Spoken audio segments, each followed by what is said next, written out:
Il y en a qui n'ont pas eu le temps de regarder.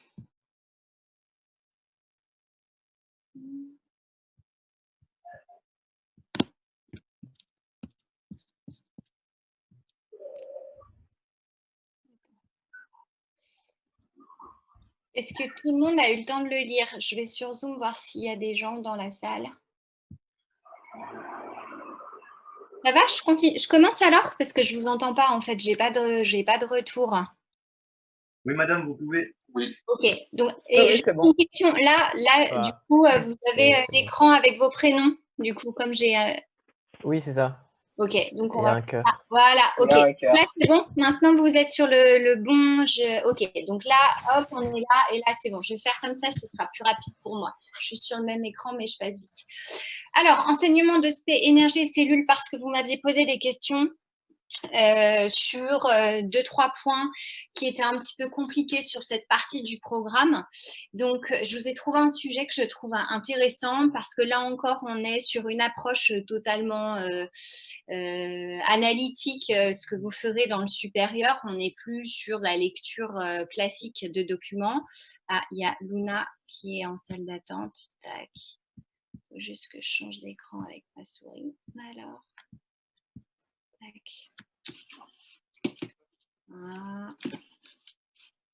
Voilà.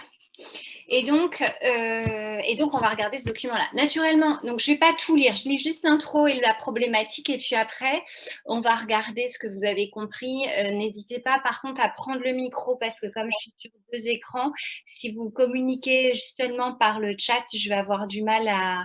En fait, je vais être obligée de passer et ce n'est pas très agréable. En fait, je vais être obligée de faire ça à chaque fois et ce ne sera pas génial. Donc, hop, on reste sur cette image et prenez le micro. Je regarde juste, Anis, il n'a rien envoyé, donc je ne sais pas où il est, et Léa non plus. J'espère qu'ils ont bien compris qu'on était parti. Bon, ils vont vite voir qu'on n'est pas là. Naturellement, les ports d'élevage. Donc, dans les publications, ceux qui continuent les sciences l'année prochaine, WT, en fait, ça veut dire wild type. C'est le type sauvage. Et sauvage en bio, pour un biologiste, pour un généticien, ça veut dire le phénotype le plus fréquent. Donc, pour ceux qui poursuivent l'année prochaine en SVT, en biologie, on vous définira plus que c'est un WT. C'est le type sauvage, autrement dit, le type le plus fréquent. Autrement dit, votre témoin. Vous pouvez comprendre le WT comme votre groupe témoin. Sont très sensibles au froid. Donc, en gros, les porcs sont sensibles au froid. Ainsi, dans les premières semaines de leur vie, les éleveurs sont obligés de les placer sous des lampes chauffantes, ce qui économiquement représente un coût énergétique et donc économique. Et donc, ce n'est pas très intéressant. On obtient en réintroduisant le gène UCP1, perdu au cours de l'évolution chez les porcs. Il faut comprendre par là au cours de la sélection, en gros, sélection massale, puisque c'est une espèce cultivée. Donc, perdu au cours de l'évolution chez les porcs, des embryons KI plus résistants au froid. À partir de l'étude, d'ailleurs c'est KI, à partir de l'étude des documents et des connaissances, s'expliquait la meilleure résistance des porcs transgéniques au froid par rapport aux porcs WT. Alors là, toujours en termes d'organisation, la problématique… Madame, ouais, il y a quelqu'un… Sacha, elle a des problèmes de connexion. Okay. Elle n'arrive pas à se connecter. Attendez, je regarde juste, elle n'est pas en salle d'attente. Est-ce qu'il y en a qui fonctionnent avec Discord pour l'inviter ou ça sert à rien? Elle ne l'a pas fait. Elle l'a déjà fait par Discord, Sacha? Aucune idée. Non, elle l'a pas fait. Je crois que je vais être obligée de m'y mettre. Hein. Moi qui ne voulais pas me mettre sur Discord, je vais bien faire. Mais c'est bien Discord, madame. Ouais, non, je vais m'y mettre. C'est très pratique. C'est vrai. On aura tout essayé quand même. Hein. Il y a un dernier truc que j'ai essayé là avec les vétos, c'est Teams, qui fonctionne bien aussi pour les réunions et qui est quand même un peu plus, on va dire, pro. C'est celui de Microsoft? Ouais. Okay. Ah oui, mais donc du coup, je crois qu'il faut un abonnement, quelque chose comme ça. Ouais. Bon, enlevez-moi ce truc-là, Love. Par contre, gardez le feutre parce que vous allez me trouver là, je ne sais pas qui écrit ce qu'il faudrait surligner dans les documents. Donc, à partir de l'étude des documents et des connaissances, s'expliquer la meilleure résistance des porcs transgéniques I au froid par rapport aux porcs WT. Donc là, Normalement, vous avez dû travailler un petit peu en lecture, du moins si vous n'avez pas eu le temps d'écrire sur le document depuis ce matin, mais il faut essayer de trouver un plan. Alors, je vais avoir une lecture linéaire des documents. Donc là, vous, les spécialistes de SVT, on va dire des sciences expérimentales, pour ceux qui feront peut-être de la recherche plus tard, eh bien, ce type de document me fâche. Pourquoi? Si vous avez suivi la semaine dernière ce que j'ai évoqué avec vous sur des publis, on essaye d'aller un peu plus loin là, sur le côté formel de qu'est-ce qui ne me va pas sur ce document. Regard critique. Il y a un truc qui ne me va pas sur cet histogramme. Ah, il y a Léa, génial. Il n'y a pas les valeurs exactes. Ouais, il n'y a pas ce qu'on appelle la boîte à moustaches, c'est-à-dire l'incertitude. En gros, quand vous faites des lots, des tests sur des lots animaux ou autres, hein, vous devez mettre votre variable en fait. En gros, quand vous faites, comment dire, imaginons qu'ils aient testé 15 porcs. Les 15 porcs n'ont pas eu une température moyenne dorsale dans le groupe sauvage juste après avoir été mis à 4 degrés Celsius. Les 15 n'ont pas eu exactement 21 degrés Celsius. C'est pas possible, on est dans de la bio. Donc, vous n'avez pas exactement la même valeur pour les 15 individus testés. Donc, en fait, vous mettez votre barre ici, c'est votre moyenne, et vous mettez l'écart type de part et d'autre de la barre. Si cet écart type il est énorme, bah, ça veut dire que votre publi, elle ne devrait pas être publiée. Est-ce que vous comprenez? En gros, je teste, on va dire, 10 porcs. Et donc là, l'idée, c'était on les porcelait, âgés de 6 mois, on les met dans une salle à 4 degrés Celsius pendant 4 heures et on regarde l'évolution de leur température corporelle. On prend évidemment une température et donc c'est au niveau de la température moyenne dorsale. On regarde leur température au temps 0 et là, je vérifie juste, là, mais là, c'était... Donc, normalement, j'ai presque tout le monde, il me manque Anis. Donc, on regarde leur température au temps T0. Imaginez que sur vos 10 porcs, il y en a qui font 10 degrés Celsius et d'autres 30 degrés Celsius. Vous allez avoir une boîte à ce qu'on appelle la boîte à moustache, un écart type qui va être énorme. Et donc, normalement, vous ne publiez pas. Alors, quand on fait des publications en sciences, ce qui est difficile en biologie, par exemple, typiquement quand on travaille sur des porcs, c'est que c'est un animal qui prend de la place. Donc, on va travailler dans enfin, c'est pas en labo que vous allez faire vos tests, c'est dans des fermes de tests. Et vous allez être très limité au niveau du nombre d'individus. Et ce qui est embêtant, c'est que du coup, pour faire une moyenne, c'est comme si moi, je vous disais, vous avez 15 de moyenne, mais que vous n'avez qu'une note. Est-ce que c'est représentatif de votre niveau? Pas du tout. Est-ce que vous comprenez ça ou pas? Ouais. Donc, normalement, quand on est rigoureux et qu'on fait de la recherche, on est censé faire plus que 3 itérations et surtout indiquer l'écart type par rapport à la moyenne, ici, pour avoir une rigueur en gros, dans le côté publié. Donc ça me gêne un petit peu. Surtout que quand vous regardez donc le groupe sauvage par rapport au groupe, donc le groupe KI, hein, on ne peut pas vraiment dire que c'est une espèce transgénique. Alors, si vous avez rédigé votre travail et que vous avez mis espèce transgénique, ça ne me gêne pas. Mais si on veut être rigoureux en bio, transgénique, c'est vraiment prendre un gène d'intérêt d'une autre espèce. Or là, ce gène UCP1, il existait déjà. Il a juste été perdu. Donc, en gros, on va aller chercher ce gène vers des espèces un peu plus anciennes, on va dire ça comme ça. Donc, on ne peut pas vraiment dire que c'est une espèce transgénique. Les embryons K1, là, les porcs KI, pardon, on va dire que c'est un porc chez lequel on a renforcé le gène UCP1. Et donc, quand vous regardez, moi, je ne sais pas ce que vous avez mis sur votre copie. Peut-être que vous n'avez rien écrit puisque vous n'avez pas eu le temps de le faire. Peut-être que vous ne l'avez pas lu. Peut-être juste vous avez pris 2-3 notes. Mais en gros, l'élève de terminale, on attend quoi de lui sur ce graphique-là? Il faut l'exploiter.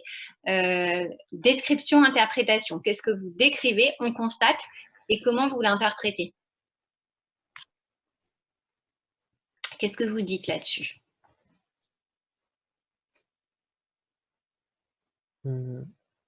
Parce que sans boîte à moustache, je trouve que c'est difficile. Toujours est-il, si on a une vision globale sur un tel document, qu'est-ce qu'on écrit? Rien, vous ne voyez pas? Bah, que la température des pores KI est Ouais.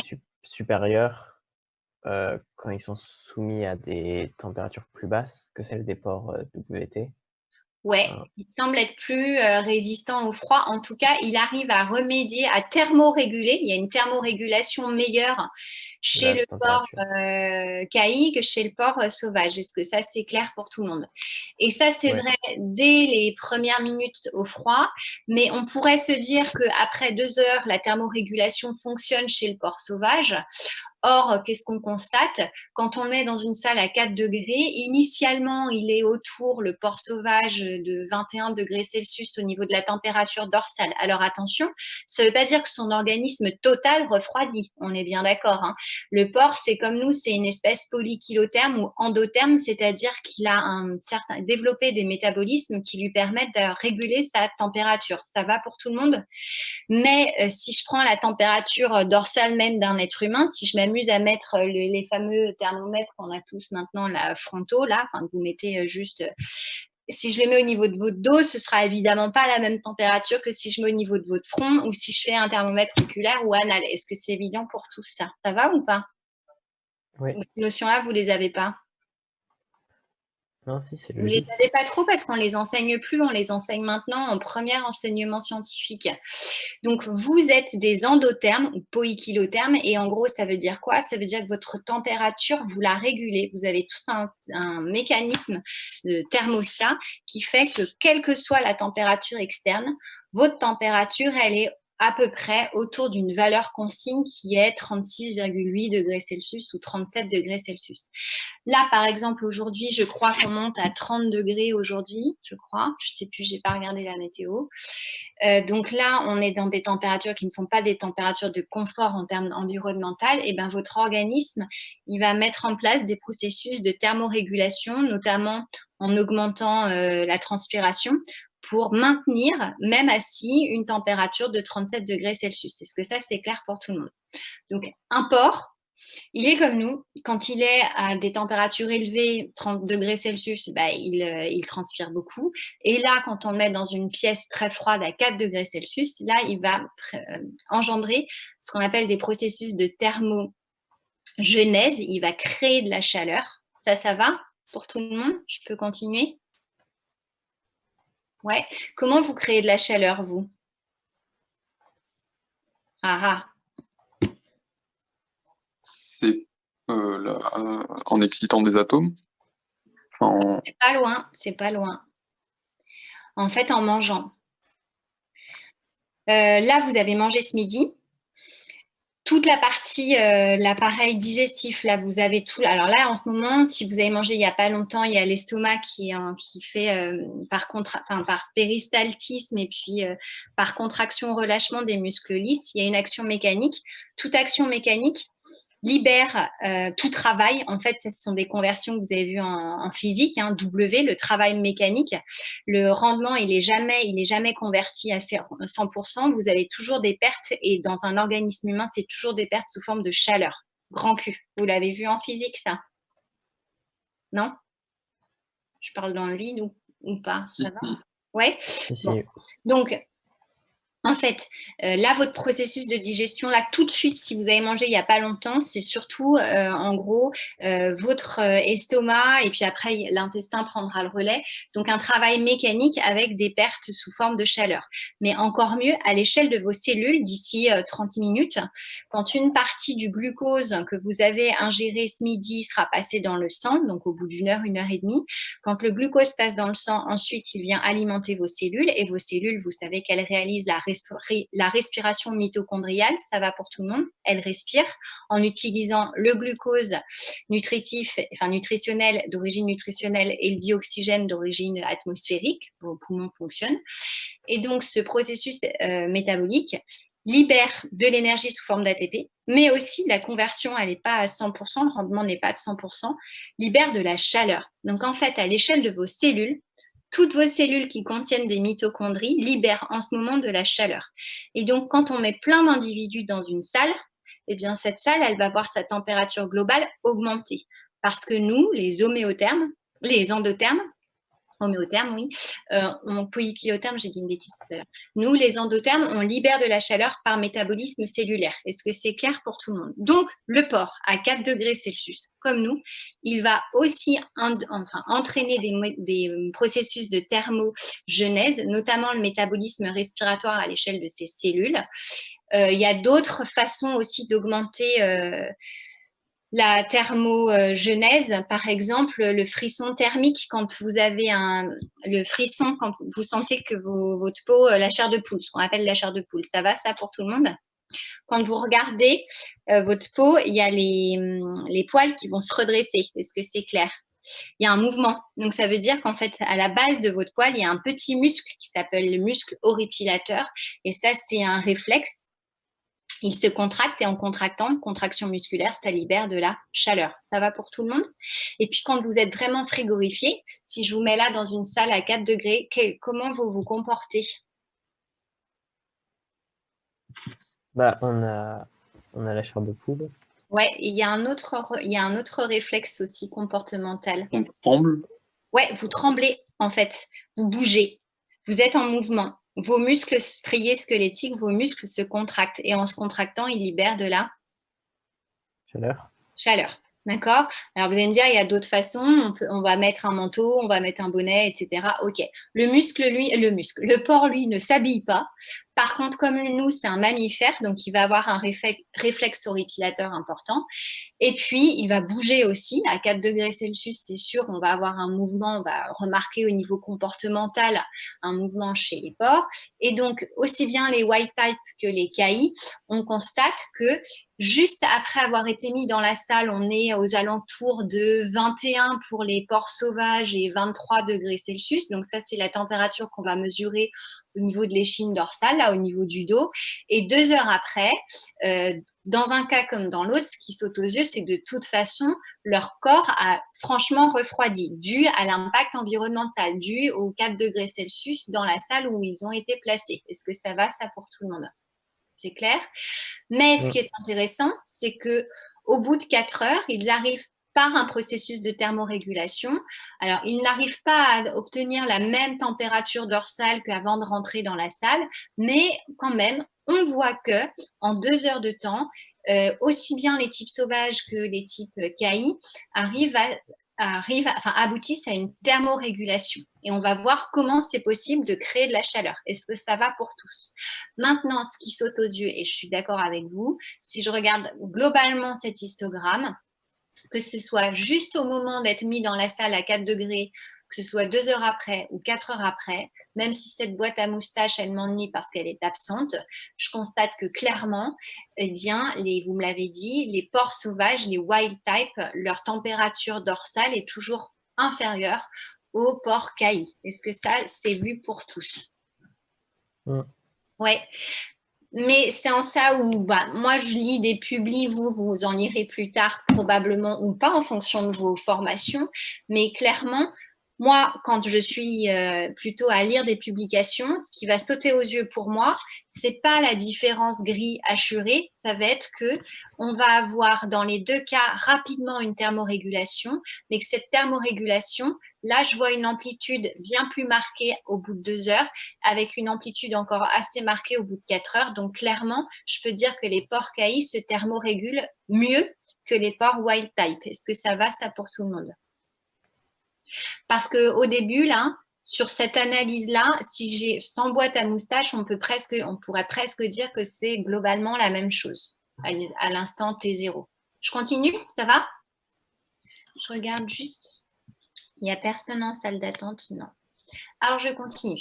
Fonctionnement des mitochondries. Alors, je vous rappelle que les mitochondries sont des petits organites intracellulaires, les fameuses machines thermiques de vos cellules qui, grâce à l'acide pyruvique, vont convertir cette molécule organique qui est passée par la glycolyse préalable, qui a formé un petit peu d'ATP, au niveau des crêtes mitochondriales. Vous vous souvenez de tout ça? Ça va? Il va y avoir finalement décarboxylation totale de l'acide pyruvique avec couplage au niveau de réaction redox dans la membrane interne de la mitochondrie, des flux d'ions H+. Je vais trop vite ou pas? Ça suit derrière? Tout le monde arrive à suivre? Ça va. Ça va. Et donc, au niveau des crêtes mitochondriales, vous allez avoir ce flux d'ion H+, et la synthèse d'ATP. Et c'est l'ATP, votre monnaie énergétique, qui va permettre ensuite plein de travaux cellulaires, etc., etc. Donc, fonctionnement des mitochondries, des cellules, des dépôts graisseux, des pores WT et KI. En première colonne, mitochondries des cellules, des dépôts graisseux, des pores WT. Donc là, c'est sur la partie témoin, les pores sauvages, et là, les pores avec le gène UPC1. Et donc, qu'est-ce qu'on constate? Matière organique oxydée. Alors, ce sont les lipides et les glucides, glucose de manière équivalente. Production d'énergie sous forme d'ATP par la mitochondrie, beaucoup. Donc là, il n'y a pas, vous n'avez pas de légende plus que ça signifie. On comprend que 3 plus, ça veut dire beaucoup, et 1 plus, ça veut dire moyen, enfin faible, on va dire. Enfin, toujours comparé à l'autre, et un plus, voilà, moyen faible. Production de chaleur, un plus quand même. Donc ça, c'est intéressant. Sur vos pores sauvages, la mitochondrie, elle a comme rôle d'oxyder la matière organique, aussi bien les lipides que les glucides, et de produire majoritairement de l'ATP et un petit peu de chaleur. Ça, c'est le rendement qui n'est pas de 100%. En revanche, les mitochondries des cellules des dépôts graisseux des pores KI, on constate qu'elles utilisent préférentiellement les lipides aux glucides. Ça tombe bien parce qu'on est dans des dépôts graisseux, et qu'elles ne produisent aucune forme d'ATP. Alors ça, c'est là-dessus qu'il va falloir rebondir pour la suite. Et beaucoup de chaleur. Donc visiblement, si vous regardez juste ce document et pas la suite, et que vous faites une mise en relation entre le doc 1 et le doc 2, vous avez envie de dire que cette thermorégulation, ça peut être soit deux hypothèses, soit c'est parce qu'il y a beaucoup plus de graisse chez les pores K1 ou KI, pardon, et que en étant beaucoup plus riche en graisse, il y a beaucoup plus de lipides et donc une production de chaleur importante. Soit vous partez sur autre chose, vous dites non, il y a autant de graisse chez les deux. Par contre, c'est un fonctionnement mitochondrial qui diffère beaucoup, on le voit dans le doc 2A. Et donc, on pourrait penser qu'il y a autant de dépôts graisseux chez les types sauvages que chez les KI, mais que ces mitochondries au fonctionnement différentiel engendrent beaucoup d'énergie sous forme d'ATP chez les pores sauvages et zéro énergie, mais par contre exclusivement de la chaleur chez les pores KI. On va essayer de comprendre comment. Utilisation des lipides et des glucides dans la mitochondrie. On pourrait penser effectivement ici que c'est parce qu'il y a plein de lipides dans les cellules des dépôts graisseux que la mitochondrie n'arrive pas à fabriquer d'ATP. Et en fait, c'est pas du tout ça. Parce qu'ici, ça vous l'ignoriez, c'est nouveau dans vos connaissances. Vous avez un schéma de mitochondrie avec les crêtes. Je vous rappelle qu'une mitochondrie, c'est un organite intracellulaire formé de 2 membranes.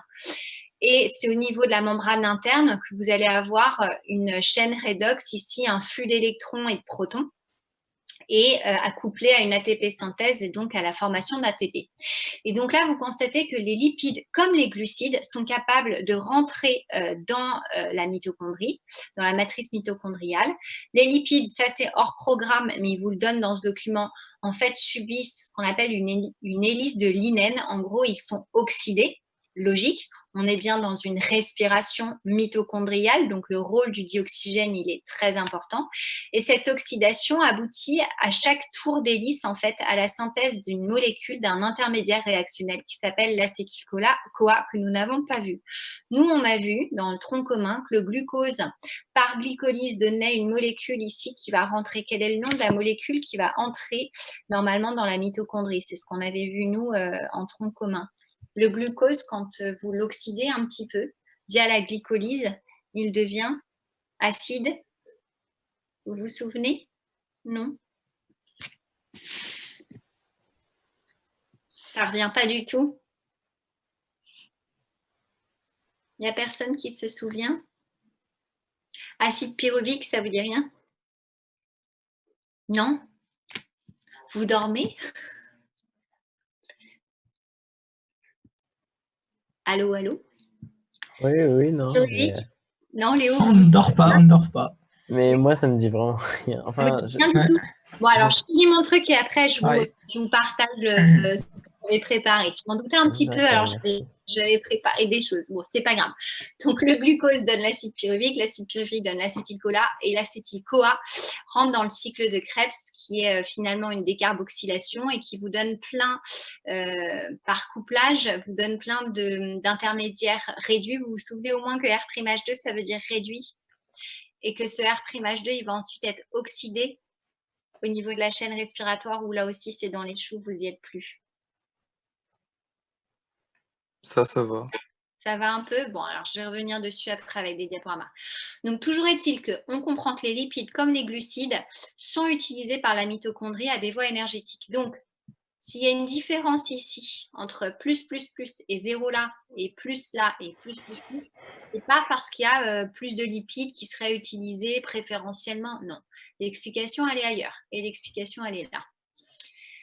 Mise en évidence par électrophorèse de l'expression du gène UCP1 dans les mitochondries des différents dépôts graisseux chez les porcs wild type et chez les porcs KI. Les mitochondries des cellules des types graisseux sont les seules susceptibles d'exprimer le gène UCP1. Donc là, vous avez les porcs wild type et là, vous avez les porcs KI. Et clairement, vous constatez. Alors, ça, c'est toujours la protéine UCP1 purifiée, c'est votre témoin. Vous constatez que cette protéine UCP1, elle est effectivement absente dans tous les types cellulaires, qu'on soit au niveau du dos, au niveau de l'aine ou au niveau autour du rein. Périrénal, ça veut dire autour du rein, alors que elle est présente. Alors, elle n'est pas très présente au niveau du dos. En tout cas, si vous regardez l'intensité ici de la bande électrophorétique, elle est moins forte qu'au niveau de l'aine et au niveau périrénal. Mais toujours est-il qu'on confirme que seuls les porcs KI présentent le gène UCP1 qui s'exprime. Alors, regardons quelle est la fonction de la protéine UCP1. Et là, c'est la clé de la compréhension de ce document. Vous avez un rappel sur la mitochondrie, la matrice interne, membrane externe, membrane interne. Je vous rappelle que c'est dans la membrane interne que vous avez toute la suite réactionnelle chaîne redox. Elle est symbolisée ici, on ne les voit pas, hein, chaîne respiratoire. Et il y a toujours un couplage. Votre flux d'ion H+, normalement, si vous vous souvenez bien, vous vous souvenez du petit film des étudiants américains, là, où ils dansaient un petit peu pour vous expliquer que ce flux d'ion H+, passait par l'ATP synthèse. Il y a tout un système de rotor, etc. Et ATP synthèse, c'est une enzyme particulière qui est faite de plusieurs monomères. Et à la fin, vous aboutissez à la synthèse d'ATP. Vous vous souvenez de cette histoire-là ou pas du tout? Ça va, ça? Ça va. Je remonterai de toute façon le diaporama après. Et donc, chez les cellules qui disposent du gène UCP1, en fait, UCP1, c'est une protéine qui s'enchâsse aussi dans la membrane, comme l'ATP synthase. Mais en gros, cette protéine-là, c'est ce qu'on appelle un agent découplant. C'est comme un pore, un pore, mais PORE, pas le pore PORC. Et donc, en fait, ce pore membranaire va avoir une affinité grande pour les ions H+, qui vont passer. Et là, c'est manque de chance, parce que si vous faites passer les ions H+, dans UCP1, ils ne vont plus passer à travers l'ATP synthase, donc ils ne permettront plus la synthèse d'ATP. Donc, en fait, ce qu'on appelle un agent découplant. Tout le travail de la chaîne respiratoire qui permet de faire passer les ions H+, de la matrice vers l'espace intermembranaire, au lieu de les faire passer par l'ATP synthase, ils vont passer par cet agent découplant qui est l'UCP1. Et donc, en passant, il y a un mécanisme, c'est pareil, c'est une conversion, c'est un couplage énergétique. On va avoir libération de chaleur. Donc, on comprend que chez les porcs K1, l'expression du gène UCP1 conduit à la synthèse d'une protéine présente dans la membrane interne des mitochondries. Cette protéine, qui est présente au niveau de la chaîne respiratoire, joue comme un agent découplant, c'est-à-dire qu'elle va laisser passer les ions H+, au détriment d'un passage par la voie ATP synthase, libérant exclusivement de la chaleur et plus d'ATP. On comprend pourquoi ici, les porcs K1 ne synthétise pas d'ATP, mais par contre, libère énormément de chaleur.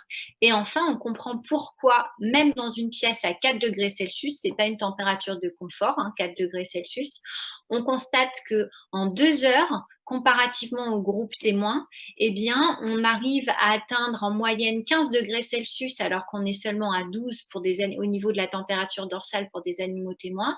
Et plus on les met longtemps dans la salle froide, plus en fait, ils vont produire de chaleur grâce à la protéine UCP1 qui est un agent découplant, alors qu'un porc normal, il n'a pas cette protéine-là, il n'a pas cet agent découplant et il a beaucoup de mal à se thermoréguler. Est-ce que ça va? C'est clair ça pour tout le monde ou il y en a qui ont besoin que je revienne là-dessus? Donc la clé de la résistance aux températures froides 4 degrés Celsius, c'est le fait d'avoir la protéine UCP1 codée par le gène UCP1 qui s'exprimera essentiellement dans les dépôts graisseux, qui utilisent préférentiellement finalement, puisqu'on est dans la graisse, les lipides, qui vont ensuite passer par le cycle de Krebs, comme les glucides, et qui vont, au niveau de la chaîne respiratoire, shunter la voie ATP synthase au profit de cette protéine canal, finalement, qui laisse passer les ions H+, et induit la production de chaleur. Est-ce que ça va? Je peux reprendre d'autres petites choses, vous avez des questions là-dessus? Aucune? Bon, alors pour que la séance elle soit un peu plus sympathique, vous pourriez me dire, et chez nous, alors on résiste au froid comme les white types, c'est-à-dire de manière pas terrible, ou comme les KI? Alors chez nous, c'est assez nouveau, enfin ça fait 10 ans qu'on sait ça. En fait, un bébé, quand il naît, si vous regardez, c'est une petite machine thermique. Il est toujours très chaud. En fait, il n'a pas du CP1, lui, mais il a une autre protéine qui s'appelle la thermogénine et qui est aussi un agent découplant. C'est-à-dire qu'un petit bébé, dans les premières semaines, les premiers mois de vie, il est tout gras, d'accord? Surtout pas à la naissance, mais juste après, parce qu'il est alimenté. Et cette graisse qu'il a, vous avez déjà vu un bébé ou pas? Oui, Sa peau, elle est très... il est tout gros. Ouais, il est tout rond. Et sa peau, elle est moelleuse, quoi. En gros, c'est du gras, d'accord? Il y a très, très peu de muscles. Et dans cette graisse, il y a une graisse particulière qui s'appelle la graisse brune. Et cette graisse brune, elle a une spécificité, c'est que les cellules de la graisse brune, elles ont de la thermogénine, qui est l'agent découplant, et qui empêche toute synthèse d'ATP. En gros, votre bébé, il ne fait pas un marathon, d'accord? Ce qui est primordial pour son métabolisme et pour le développement de toutes ces cellules pour sa croissance, c'est d'être thermorégulé. Donc, il dépense beaucoup d'énergie face à la thermorégulation, rien que parce qu'avant de naître, il était dans l'utérus à 37 degrés. Est-ce que ça va, ça, pour tout le monde? Donc, faut imaginer que les premières semaines de vie, l'enfant, il a besoin d'être au chaud comparatif. Pour lui, 37 degrés, c'est une température de confort, ce qui n'est pas votre cas à vous. Est-ce que c'est clair, ça? Donc, lui aussi, c'est comme le porc Caï, là, il a en fait beaucoup de graisse brune. Et cette graisse brune, en fait, elle lui permet de réguler sa température et d'avoir pas trop froid tout le temps. Et alors, quand j'étais, enfin, pas à votre âge, mais un peu après, dans mes formations, à l'époque, il y a longtemps maintenant, on me disait que la graisse brune, on la perdait dans les premiers mois, premières années de vie, qu'on n'en avait plus. Et en fait, c'est faux. L'adulte a aussi de la graisse brune le long de la colonne vertébrale, justement. Donc, vous aussi, vous encore, maintenant, vous avez un petit peu de graisse brune. Donc, c'est une graisse qui est là uniquement à des fins calorifiques. Elle vous permet d'avoir chaud, de vous réchauffer, mais pas du tout à des fins énergétiques. Elle ne produit pas d'ATP. Est-ce que c'est clair, ça, pour tout le monde? Ça va? Quand vous regardez les animaux qui vivent dans, je pense à tout phoque de Weddell ou autre, parce que c'est des animaux qu'on utilise comme exemple, les phoques, ils sont pleins de graisse brune. Ils vivent dans des eaux très froides. Et donc, s'ils n'avaient pas cette graisse brune, en fait, ils n'arriveraient pas à avoir une thermorégulation qui permettrait à leur enzyme de fonctionner. Je vous rappelle qu'une enzyme, c'est un biocatalyseur et ça fonctionne à 37 degrés Celsius. Ça va, ça, pour tout le monde? Si vous vous mettez dans une eau à 4 degrés Celsius, vos enzymes, à l'échelle biochimique, à l'échelle moléculaire, elles vont peu fonctionner. Et à un moment donné, votre métabolisme qui est mis à mal, il va aller très, très mal. Est-ce que c'est clair, ça? Ouais. Donc 4 degrés Celsius, vous ne pouvez pas survivre très longtemps, hein. J'avais des graphiques, je ne les ai plus là, il faudrait que je vous les recherche. Mais il y a des températures où votre organisme, il peut tenir 1 heure, 2 heures, 3 heures, mais à un moment donné, une eau gelée, il n'y arrive pas. Alors, il y a tout en ce moment, enfin, ça fait quelques années, il y a une mode, c'est de maîtriser sa température Il y a même des stages qui sont proposés dans des entreprises où on vous fait marcher dans le froid parce que effectivement, quand vous arrivez à lutter contre un refroidissement externe, eh bien, ça veut dire que au niveau de votre métabolisme de base, vous arrivez à, je sais pas, c'est un truc entre le système nerveux et le système immunitaire qui est lié. J'y connais pas grand-chose. Je suis sûre que ça peut marcher chez certains, c'est vrai. Mais après, il y a toujours des dérives excessives. Il y en a qui vous sortent que c'est ce qu'on appelle la non, c'est la cryo, je sais plus. C'est des choses qu'on utilise chez les grands sportifs, ça c'est vrai. Cryothérapie. Ouais, la cryothérapie. Alors la cryothérapie, ça c'est très très bien. Pas pour votre âge puisque vous êtes jeune, mais quand vous commencez à avoir des problèmes articulaires, la cryothérapie pour limiter les inflammations au niveau articulaire, ça fonctionne très bien. Parce que vous l'avez vu, l'inflammation, hein, si je refais un petit cours d'immuno, ça gonfle, ça fait mal, c'est chaud et c'est rouge. Et cet excès de chaleur, c'est pas bon du tout. Quand vous vous êtes fait mal et que ça devient très très chaud, la première des choses à faire, c'est de mettre De l'eau froide. voilà, du froid. En fait, ça va permettre une vasoconstriction des vaisseaux lymphatiques, entre autres, et ça va permettre de diminuer un petit peu la douleur et puis l'effet œdème, quoi. Donc, la cryothérapie, c'est effectivement utilisé plutôt pour des sportifs au niveau des douleurs articulaires. Mais on l'utilise aussi maintenant dans certains protocoles médicaux pour des personnes qui ont des soucis psychiatriques. Et ça, je ne sais pas pourquoi, je n'ai pas cherché. Est-ce que c'est clair pour cette partie sur les pores wild type et les pores KI? Je m'arrête là? C'est clair. Je passe sur C'est autre chose clair. parce qu'il y a un truc. Donc là, je vais le fermer, lui. Hop, tac. Fermer tous les onglets. Hop. Là, c'est un truc que j'avais préparé pour vous, mais on va laisser parce que c'est un peu compliqué. Hop. Je vais aller chercher celui-ci. Voilà. Et donc, normalement, j'ai une souris ce matin qui n'a pas envie de fonctionner. Voilà. Je prends juste mon diaporama et je le fais glisser. Alors, voilà. Ah oui, d'accord. Hop.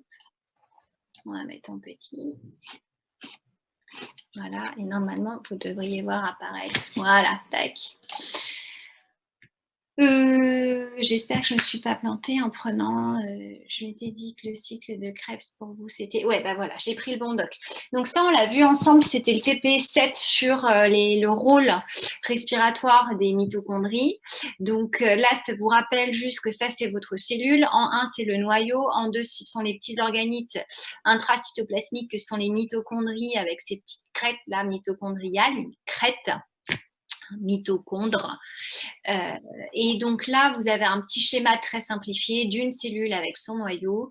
Et donc, en second, on apprend que glucose plus O2, ça passe dans le cytoplasme, en fait, via la mitochondrie, et ça donne de l'énergie par le métabolisme respiratoire, et ça libère deux déchets, CO2 et H2O. Donc ça, c'est rappel de seconde. Et on a vu, nous, cette année, que certaines cellules, particulièrement les cellules musculaires, et aussi au niveau des flagelles des spermatozoïdes, certaines cellules de notre organisme étaient très richement dotées en mitochondries.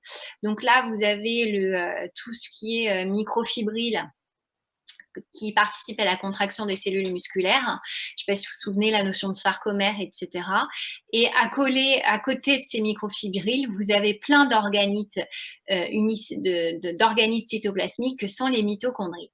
Et donc, ces mitochondries, il y avait ce fameux document avec cette petite expérience. On met des fragments de foie dans une solution de saccharose, on les broie, on fait une première centrifugation, fraction noyau, là, et puis il y a le surnageant. Le surnageant, c'est ce qui n'a pas sédimenté au fond du culot, au fond du tube à essai. Et après une deuxième donc on enlève le culot et après une deuxième centrifugation, on retrouve au fond du culot des mitochondries. Et cette fraction mitochondriale, en fait, on s'amuse à la mettre dans une enceinte de type hexao, hein, donc hermétique, avec une sonde à CO2 et une sonde à O2. Donc la sonde à CO2, elle est en bleu, la sonde à dioxygène, elle est en rouge. Et donc ces mitochondries, on injecte autant 1 minute du glucose et on constate qu'après avoir injecté du glucose, eh bien, il n'y a aucune variation, ni d'O2 ni de CO2. Autrement dit, cette mitochondrie n'utilise pas le glucose directement. En revanche, si vous injectez du pyruvate, 1 minute plus tard, vous voyez une modification des concentrations en O2 et en CO2. Dans l'enceinte hermétique, je constate que le taux de CO2 augmente. J'en déduis que ces mitochondries utilise le pyruvate à des fins énergétiques probablement et surtout libère un déchet qu'est le CO2 et ce pyruvate il est utilisé en utilisant l'O2. Donc en gros, c'est une oxydation du pyruvate à l'intérieur des mitochondries qui va libérer le CO2. Tout le monde me suit là? Ça revient un petit peu ce truc-là. Et donc le pyruvate ou acide pyruvique, le voilà. Il provient de l'oxydation du glucose dans le cytoplasme par un métabolisme qui s'appelle la glycolyse qu'on a vu ensemble.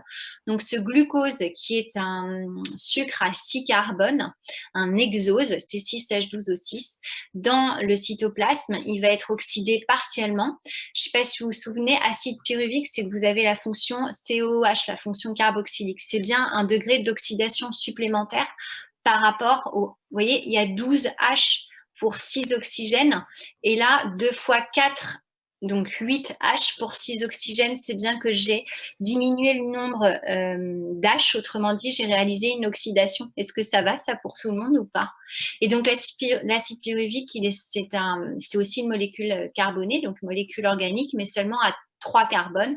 Autrement dit, un glucose est oxydé en 2 acides pyruviques et cette oxydation, elle passe par un couplage avec la synthèse de 2 ATP et la production d'intermédiaires réactionnels qui passent de l'état oxydé à l'état réduit. En gros, vos H ici du glucose vont réduire le R'. On a donc R'H2 et donc ce glucose oxydé me donne de l'acide pyruvique. Est-ce que ça va, ça revient, ces notions-là ou pas du tout? C'était trop loin. Parce que je vais avoir besoin après de faire le point avec vous en SP. Je peux continuer ou pas? Oui. Oui, je continue alors. Tac, ici. Donc là, ça vous explique qu'au niveau des mitochondries, cet acide pyruvique va être incorporé au niveau de la matrice mitochondriale au sein du cycle de Krebs. En fait, là, la petite sphère bleue, on vous dit molécule organique intermédiaire, eh bien, c'est l'acétyl-CoA dont il était question dans le sujet Métropole septembre 2019. Ça va, ça, pour tout le monde? Le terme acétyl-CoA n'est pas à maîtriser, mais vous comprendrez bien qu'il y a plein d'intermédiaires réactionnels qui ne sont pas au programme en terminale. L'acétyl-CoA en fait partie. Et donc, cet acide pyruvique qui rentre dans le cycle de Krebs, suivi plein de décarboxylation, on perd du carbone. Donc, ce carbone organique devient minéral. Et cette minéralisation passe par une réduction de R' en R'H2. Et ce R'H2, et puis aussi, il y a un petit couplage avec... couplé au substrat, vous avez une synthèse d'ATP. Et ce R'H2, j'ai l'impression que c'est ça qui était parti de votre tête. Tac. Ouais, on peut regarder celle-ci à la limite. Cet R'H2, en fait, il suit toute une chaîne redox au niveau de la membrane interne de la mitochondrie. Je ne sais pas si vous vous souvenez, je vous avais montré un petit film là-dessus avec des flux d'électrons et aussi des flux d'ions H+. Et à la fin, c'est ça que vous pouvez retenir. On avait fait un schéma bilan. Ouais, celui-là, il n'est pas terrible. Celui-là, il est un petit peu mieux. Donc, vous avez toute une suite de réactions redox avec une oxydation de R'H2 que j'avais fabriquée dans le cycle de Krebs qui va être oxydé en R', et donc tout un flux d'ions H+, qui se retrouve dans l'espace intermembranaire, qui va passer au travers de l'ATP synthase, via un système mécanique de rotor et stator, va induire la synthèse d'ATP. Et en fait,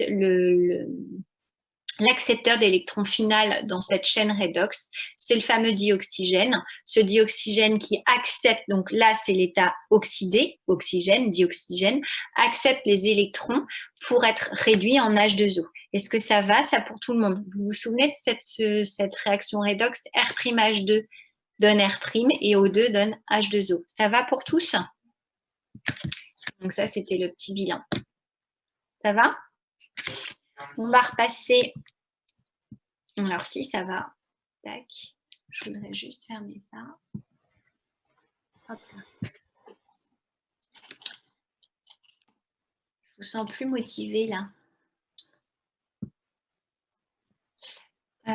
Tac, bon. Et ça, on avait vu ensemble à quoi sert l'ATP. Je voudrais juste finir là-dessus et après, je vous allez mettre vos micros si on peut avant de raccrocher. Pas que je vous libère trop en retard. Juste pour qu'on se rappelle ensemble, et je peux revenir dessus la semaine prochaine si vous voulez, à quoi sert l'ATP essentiellement dans la cellule musculaire striée squelettique. Cette molécule d'ATP, elle va être utilisée pour la contraction musculaire. Vous vous souvenez de cette histoire-là ou pas trop? Et donc, en fait, au niveau du sarcomère, entre le relâchement, entre l'état relâché et l'état contracté, on va voir un mouvement. On le voit là, ici, c'est un petit peu mieux. Tac. Glissement des filaments, c'est les filaments d'actine et de myosine. Ça vous rappelle vaguement quelque chose ou plus du tout, c'est trop loin? C'est trop loin? Si, ça va, enfin, ça va. Ça va un peu. Donc là, c'est votre sarcomère avec les filaments d'actine en rouge et les gros filaments de myosine en vert ici. Et donc, il y a tout un couplage. Ça, je ne vais pas avoir le temps de le faire. L'ATP va permettre une position dite armée de la tête de myosine. Je ne sais pas si vous vous souvenez de cette histoire-là, qui va rentrer en contact avec l'actine.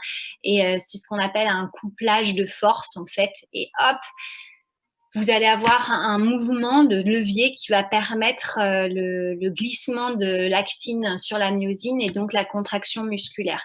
Donc cette ATP, cette molécule, elle est utilisée dans la contraction pour la contraction musculaire. Le relâchement, lui, c'est la fin de l'hydrolyse d'ATP et un nouveau cycle commence. Alors, je vais revenir ce matin. On a eu une réunion qui était, comme toute réunion, importante. Sur la suite, la poursuite là, des semaines, parce que je pense que c'est ça aussi qui vous intéresse. Alors, vous allez être déçus parce que je n'ai pas grand-chose à vous dire. Enfin, si, quand même un petit peu. Je veux bien que vous preniez votre micro. Voilà. Donc, les élèves de terminale sont prioritaires là pour la formation au lycée.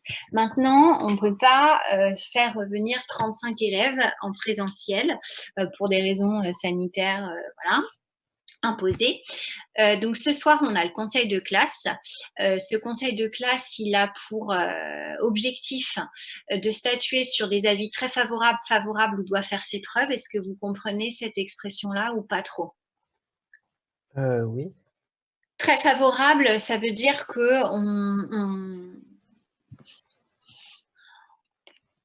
nous, l'équipe pédagogique, on statue sur le fait que l'élève à qui on met l'avis très favorable, c'est un élève qui a beaucoup travaillé, qui a des très bonnes notes et qui mérite une mention. Un avis favorable, ça va être un élève qui a possiblement aussi beaucoup travaillé, mais qui n'a pas des très bonnes notes, qui a des notes correctes et à qui on aimerait bien voir une petite mention. En gros, assez bien, par exemple, ça peut être un coup de pouce. Ça, c'était avant le confinement. Et doit faire ses preuves. C'est un élève qui possiblement a beaucoup travaillé, mais qui est sur une moyenne inférieure à 10. Ça, c'était avant le confinement. À qui doit faire ses preuves au bac, puisque comme il n'a pas 10 de moyenne générale, le bac va être décisif pour l'obtention du diplôme avant le confinement. Ce qui est très compliqué avec le confinement, c'est qu'on est sur une moyenne. Vous vous souvenez de mon écart type et de ma boîte à moustaches pour les porcs, là, c'est un peu pareil. C'est-à-dire qu'on est sur une moyenne de 2 trimestres et plus 3. Sur des trimestres qui en plus qui sont quand même en grande partie formatifs, c'est-à-dire avec un bac blanc exigeant, avec des moyennes qui sont souvent qui sont sévères comme tout établissement. Donc, il est possible que ce soir, certains élèves à qui on aurait mis doit faire ses preuves en dehors d'un confinement habituel aient un avis favorable. Est-ce que c'est clair ça pour tout le monde? Donc, ce qui compte pour vous, la plupart d'entre vous là qui m'écoutez, c'est d'avoir le bac. Et il y en a, vous l'avez déjà puisque vous faites vos moyennes et vous savez que le bac, vous l'avez. Quant à la mention, elle jouera un petit peu ce soir, probablement en fonction des avis qu'on émettra, mais surtout, vos dossiers, vos livrets scolaires vont être lus en commission. Et ça, les commissions, ce sont des enseignants qui ne sont pas les vôtres. Est-ce que je suis claire là-dessus? C'est-à-dire que Monsieur Ponton et Madame Dallène, même si on aimerait des mentions très bien à certains et des mentions bien à d'autres et des mentions assez bien à d'autres, on n'a pas la main là-dessus. Est-ce que c'est clair pour tous? Ni Madame Noble, ni Madame Roméo. On est tous évidemment d'une très grande bienveillance à votre égard, mais nous sommes vos enseignants formateurs, on vous a formé cette année. Ce n'est pas à nous de décider la mention ou pas. Donc pour les mentions, être très très vague, parce qu'en ce temps de confinement, c'est pas très juste d'ailleurs, mais c'est comme ça. Mince, Annie, ça arrive maintenant. C'est dommage parce que c'est quand même un peu... Bon, mieux vaut tard que jamais. Donc, c'est pour les mentions. Je ne peux pas vous en dire plus parce que ça n'a pas été abordé ce matin. Et je pense que ça, moi, Fabien, ce soir, il faut qu'on en parle quand même. D'accord? Donc, si j'oublie de le faire, n'hésitez pas à me le rappeler, que voilà, voir quel poids on a là-dessus. Pour les mentions toujours, restons zen. Ce qui compte pour vous, c'est le résultat sur Parcoursup. Et donc, on est en phase de situation là actuellement avec des élèves qui ont leur formation, celle qu'ils souhaitaient, ou pas loin sur Parcoursup et qui pourtant sont à moins de 10 de moyenne au bac. Est-ce que c'est clair ça? Et ça pose problème parce qu'un élève qui finalement a sa formation post-bac mais n'a toujours pas le bac. Donc là, nous, on a essayé autant que possible dans les livrets scolaires de vous donner un coup de pouce sans non plus jouer la carte. C'est pas le monde des bisounours non plus, mais l'idée, c'est d'être un peu plus sympathique que d'habitude. Est-ce que c'est clair? Ça va? Maintenant, pour l'ouverture du lycée et les cours en présentiel, restent les élèves qui, pour le moment, n'ont pas le bac, c'est-à-dire qui ont moins de 10 de moyenne générale. Pour ces élèves-là, il y en a dans votre classe. Alors, votre moyenne, elle est difficile à calculer pour moi parce que j'ai pas vos notes. On en a discuté avec Monsieur Ponton tout à l'heure. On n'a pas vos notes en EPS. C'est celle-ci qui compte pour le bac en contrôle, comment ils appellent ça? Le CC machin, là. Vous les avez, vos notes ou pas? Non. Bon, on les a sur les bulletins. Non, c'est pas celle-ci. Il y en a sur Parcoursup, je crois, les évaluations du bac. Comment il appelle? Qu'est-ce que j'ai mis? C'est pas lui que j'ai envoyé ça. Le contrôle continu, CC, machin, là. Bref, vous connaissez pas le jargon des profs de PS quand ils font vos épreuves de fin de module? Bon, ça joue pas beaucoup, mais ça peut jouer quand même un petit peu, je pense, surtout ceux qui sont très, très limite, pas très loin du 9-10, quoi. Donc, votre moyenne, on va la regarder ce soir en conseil de classe. Et donc, ce que je vous propose, mais je l'avais déjà dit un petit peu à certains, et là, maintenant qu'on réouvre, chouette, je pense que pour les élèves qui vont passer l'oral de rattrapage et qui choisiraient les SVT comme discipline pour obtenir des points, il me paraît important que vous veniez au lycée et que je vous fasse un entraînement à l'oral.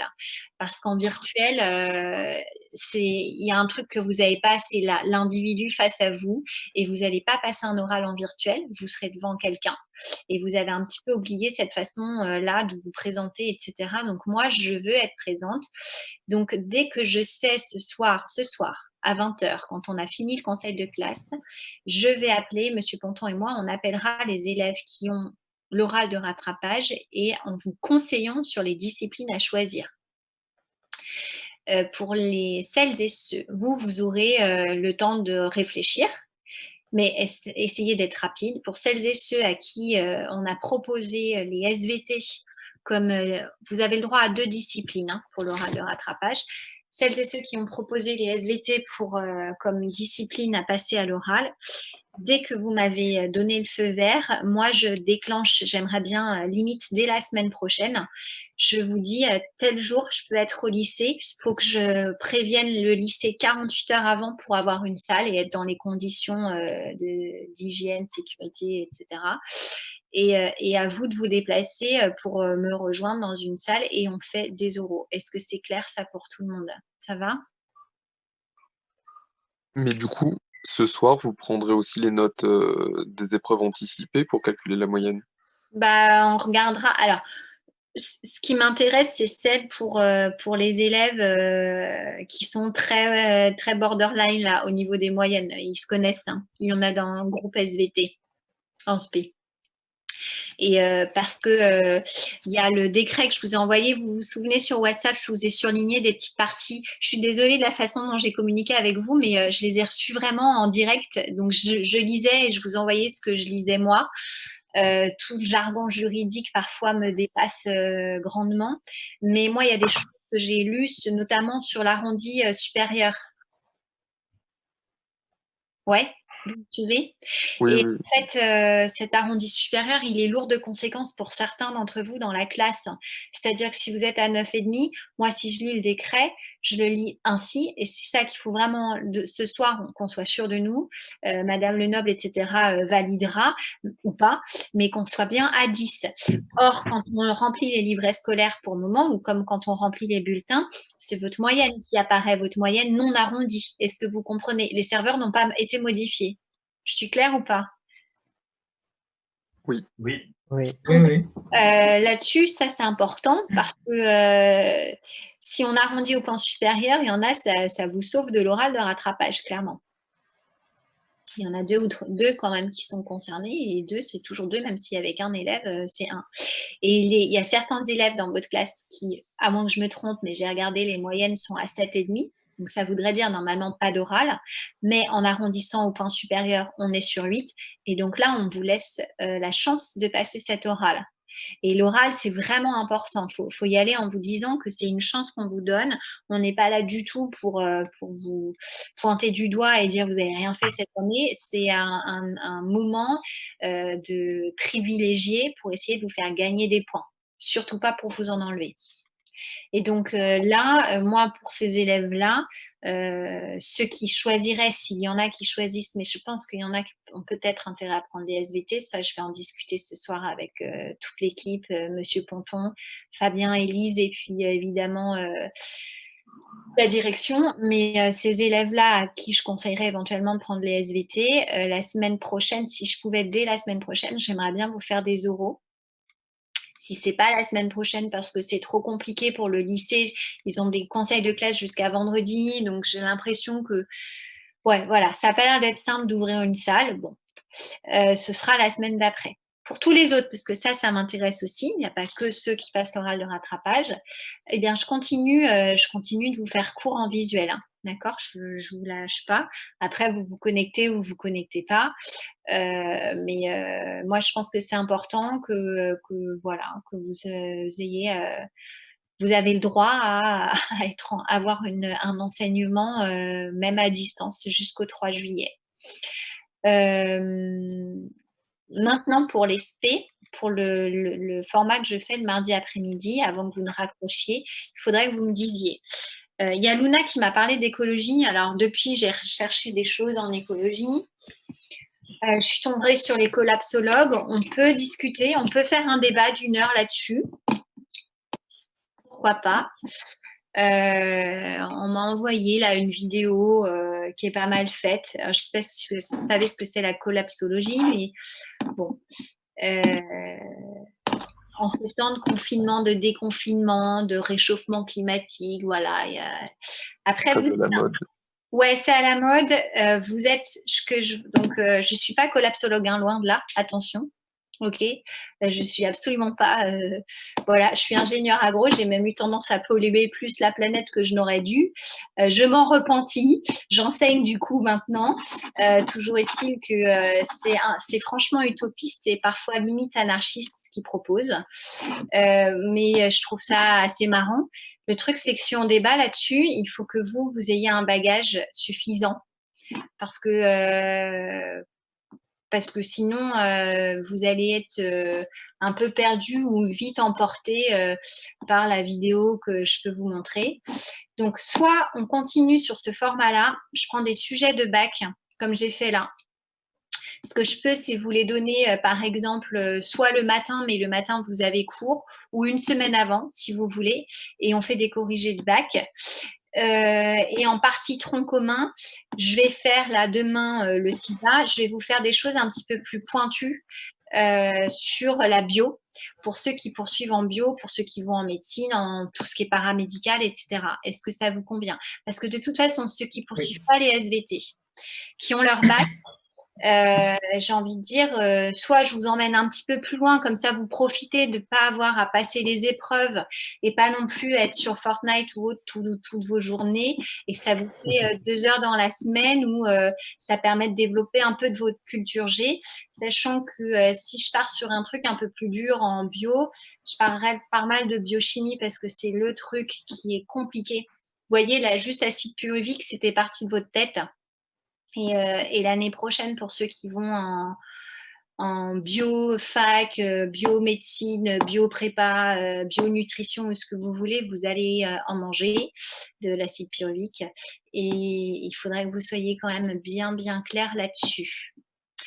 Et si je fais les euros de rattrapage, enfin c'est pas si, c'est sûr je vais le faire. Je ne sais pas quelle demi-journée je vais avoir en présentiel au lycée. Si ça tombe sur un jour où on a cours habituellement, c'est juste ça, je ne sais pas comment je ferai. Est-ce que je décale ma classe virtuelle sans que ça pose de problème à mes collègues? J'ai pas mal d'organisation et même d'un point de vue plus personnel, il faut que je trouve un moyen aussi de faire cours à mes filles puisque nous, il n'y a pas de classe. Ce qui me met très en colère. Voilà. Est-ce que vous avez des questions? Madame, Non, merci. Oui. Du coup, pour ceux qui sont concernés par les oraux, on va au lycée quel jour? Enfin, on commence à les... Vous, typiquement, vous faites partie des élèves. Ce soir, ça va être vraiment important qu'on vous fasse une récap après le conseil. Parce que j'ai regardé il y a Lina, Diogo, Anis, Afaf, c'est franchement limite. Je pense que c'est bon, mais j'en sais rien à Afaf. Hein. Laurent, il y a tout un petit groupe là, il faut qu'on regarde bien ce soir, voir comment on peut faire. Et pour les oraux, de toute manière, si ce sont les SVT, moi, vous êtes mes élèves, après, je peux faire des oraux à d'autres élèves. Hein. On se répartit, mes priorités aux miens, quoi, entre guillemets. Mais après, dans toutes les TS, Madame Caveau, Monsieur Pêche, Monsieur Alagiwi, ils vont évidemment proposer des oraux. D'accord? C'est juste que eux, ils n'ont pas totalement fini le programme. Nous, on l'a terminé. Donc, il ne faut pas hésiter, les élèves qui sont un petit peu là à se dire, moi, j'aimerais bien maintenant, elle est bien gentille avec ces trucs hors programme, mais moi, il faut déjà que j'ai le programme bien en tête et je viens de me rendre compte que l'acide pyruvique, j'y étais plus du tout. Pour ces élèves-là, Katia aussi, je n'ai pas regardé ses limites. Il faut, ce soir, on regardera, hein, d'accord? J'essaierai...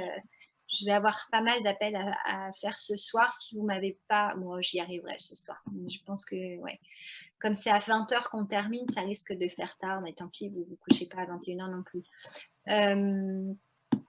Je peux aussi prendre 1 heure dans mes classes là, que je fais en virtuel que pour des révisions de bac. Mais vraiment, il ne faut pas hésiter à me le dire. Il n'y a pas de souci. Et on ne fait pas de choses en plus. On ne fait que des révisions. Et on peut décider de faire ça si vous voulez qu'on fasse que des révisions en spé.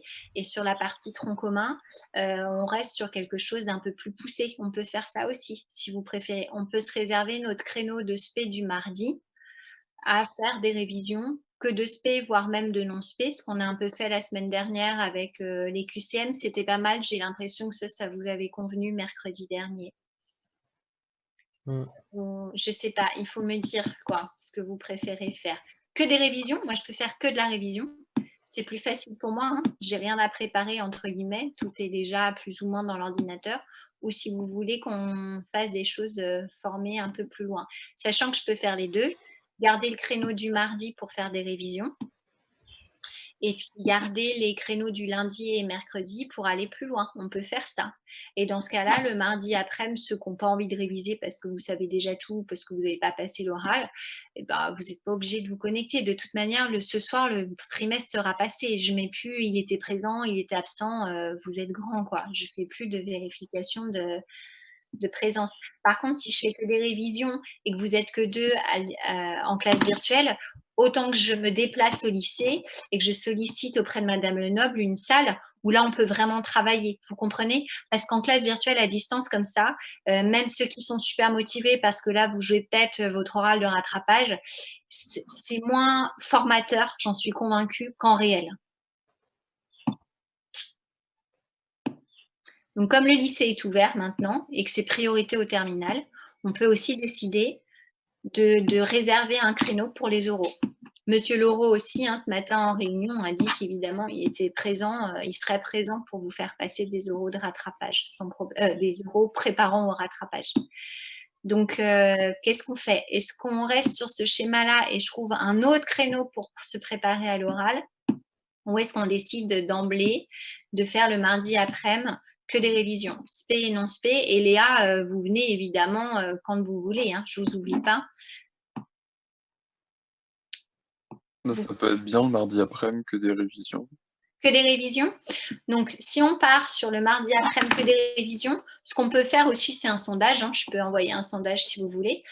Si j'ai la majorité qui sont motivés pour faire que des révisions le mardi après-midi, on se dit qu'on fait que de la révision pendant les 2 prochaines semaines, que du spé, que de la spé en révision. Et les 2 d'après, partie tronc commun, je pense à de la génétique, méiose et compagnie.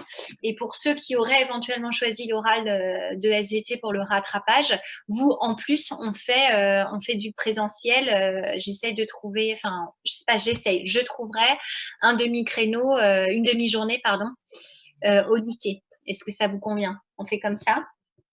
Ouais. Et le lundi et le mercredi, on se le garde pour faire de la culture G, pourquoi la Terre est ronde, le sida, le palu, des choses comme ça, le microbiote ou Geniali aussi. Vous m'aviez dans le sondage, il y en a qui avaient l'air motivés pour comprendre Geniali. Oui. On fait ça? Ouais, je pense que Ça c'est vous bien. convient? Ouais. Et, madame, j'ai une question. Oui. Du coup, tout ce qu'on va faire après le conseil, ça va plus compter pour le bac ou quoi que ce soit en fait? Non. D'accord. Non, Ok. parce que là, tout est fermé. Là, vos bulletins sont remplis. On les valide ce soir, puisqu'avec M. Ponton, on a fait des propositions d'avis globaux sur la partie tout en bas de votre bulletin, la vie générale.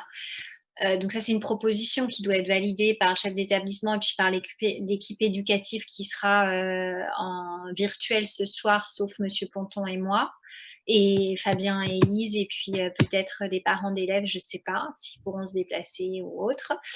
Et après, sur les notes, c'est vrai que pour vous, c'est surprenant, mais il n'y a que le premier et le second trimestre qui comptent. Et les livrets scolaires ont ont un poids plus important qu'ils ne l'avaient jusqu'alors sur les mentions et parce que le jury de bac, il n'a pas votre bulletin scolaire dans les mains, il a le livret scolaire. Et le livret scolaire, on ne met qu'une appréciation sur l'année. Et cette appréciation, on a été plutôt globalement, on essaye de vous donner un coup de pouce sur cette appréciation, clairement. Et c'est sur le livret scolaire qui est dématérialisé maintenant, qui est donc sur ordinateur, que le chef d'établissement saisit l'avis très favorable où doit faire ses preuves et donne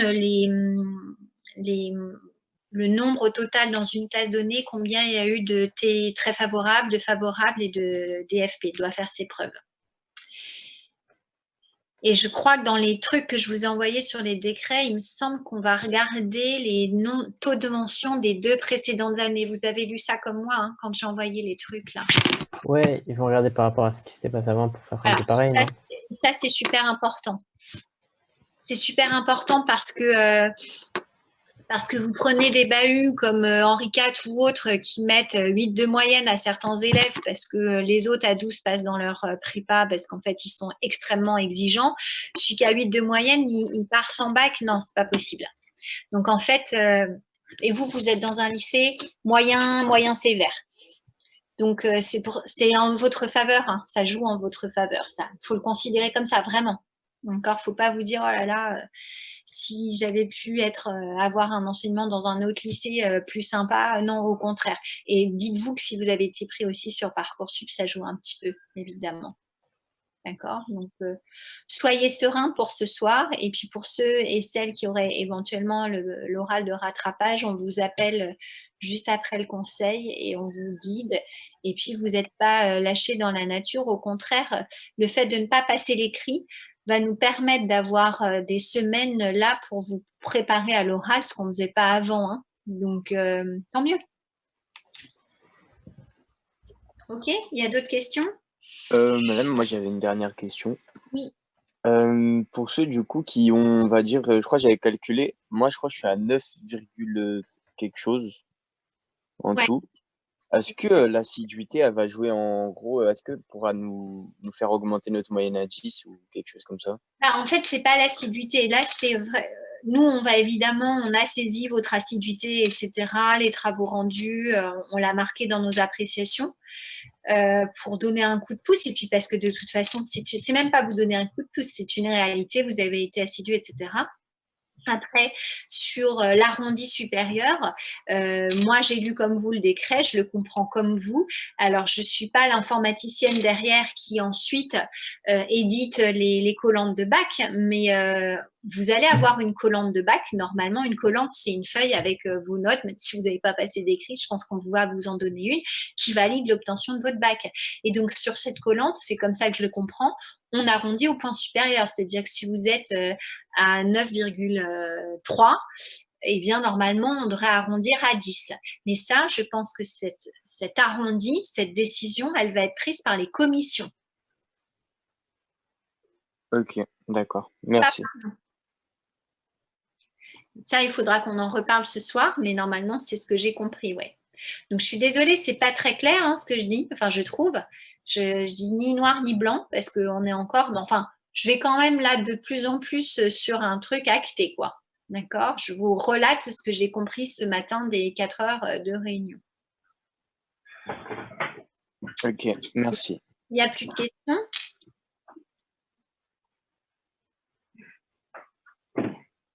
Non, madame. Ok. Eh bien, s'il n'y a plus de questions, je ne sais plus si cet après-midi, vous non plus, vous ne savez pas si vous avez Madame Toulagian ou pas. Moi, je vous conseille ceux qui sont très limites au niveau moyenne. Cet après-midi, si vous n'avez rien à faire, que vous ne savez pas quoi faire, vous reprenez. Regardez, hop là. Ah, il y a le petit cœur, ça manquait. Alors, attends. C'est la fête des mères, hein, dimanche. Oui, c'est vrai. Je cherche mon site. Ah, j'arrive pas. Voilà. Tac. Il est là. Hop. Allez, après, je vous libère. Ah oui, mais en fait, il ne va pas vouloir que je le prenne comme ça. J'ai pas une super souris. Hein. Hop là. Tac. Alors, attendez, je cherche mon site. Là, vous voyez mon écran.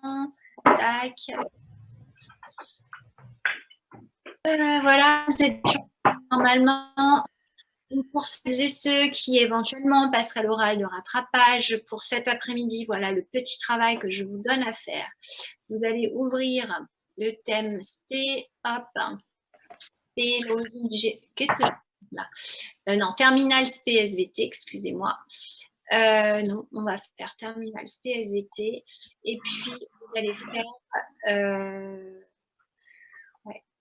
tous les TP. Voilà, celui-là, SPSVT du 28 août 2019, énergie et cellules vivantes, corrigé de TP. Et puis, ça va occuper tout l'après-midi. Vous ouvrez chacun des diaporamas, vous commencez par le 1, etc. Ça va vous remettre un petit peu en place que c'est l'eau iodée, par exemple, pour mettre en évidence l'amidon. Tous ces petits trucs-là. Et puis pour celles et ceux qui auraient un oral de rattrapage, je vous ai préparé, mais je vous le donnerai que quand on aura acté, ça ne sert à rien que je vous donne plein de trucs. Où est-ce qu'il y a des oraux zéro, comment ça se passe, les 20 minutes de préparation, les 20 minutes d'oral, et vous allez voir les sujets zéro, ça va vraiment vous rassurer parce que ce sont des sujets qui sont vraiment pas difficiles. Voilà. Voilà. Donc pour ceux qui éventuellement passeraient l'oral de SVT, enfin les SVT, pardonnez-moi, à l'oral, je vous demande de lire tous ces TP-là cet après-midi. Ça va bien vous prendre 3 heures. Les autres, eh bien les autres, faites-vous des petites lectures aussi. Hein? Allez, je vous laisse maintenant. Il faut vraiment que je vous laisse parce que je vais aller au lycée. J'ai peur que ça roule mal. Allez, bonne journée à tout le monde. À demain matin, 10h. Je vous ai préparé quelque chose sur le sida et le VIH. Allez, prenez soin de vous. Bonne journée. Bonne journée, au revoir. Au revoir.